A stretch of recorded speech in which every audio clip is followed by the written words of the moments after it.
The federal government has proposed taking a 10% stake in Intel, which is a publicly traded company that's a chip maker. Most of you know the name. Let's use that as an example to talk about earnings per share and three related things: issued stock, treasury stock, and shares outstanding. So, just as an example, let's assume that Intel has issued to the public 1 million shares. That could be some on the initial public offering, that could be some on subsequent offerings. So 1 million shares were issued.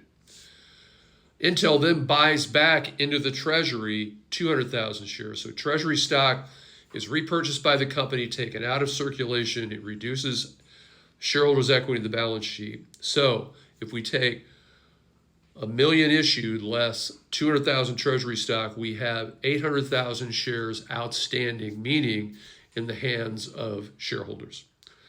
Let's say that Intel in a year earns $2.4 million in earnings available to common shareholders, because for this example, we're just talking about common shareholders, not preferred stock or anything else.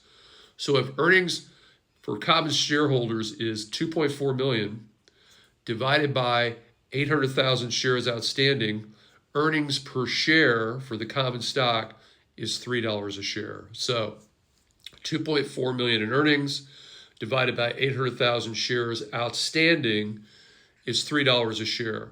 Earnings per share available to common shareholders is one of the key metrics that analysts use to assess a stock, because really what that says is how expensive or cheap is the stock. In other words, how much value, how much in earnings are they producing, Intel, for every share of stock. So it's a great metric to measure valuation and make a decision on what price you'd be willing to pay for a stock.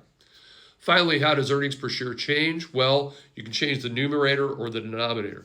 You can change the numerator by increasing earnings. You can change the denominator by buying back stock, either as treasury stock or repurchasing stock to use for incentive compensation for employees. So you'll see that companies, when they think their stock is undervalued, will buy back shares, use them as incentive compensation, because they think their stock is relatively cheap, and the best thing to do with extra money that they have, extra capital, is to buy back their own shares, lower the number of shares outstanding, and increase earnings per share.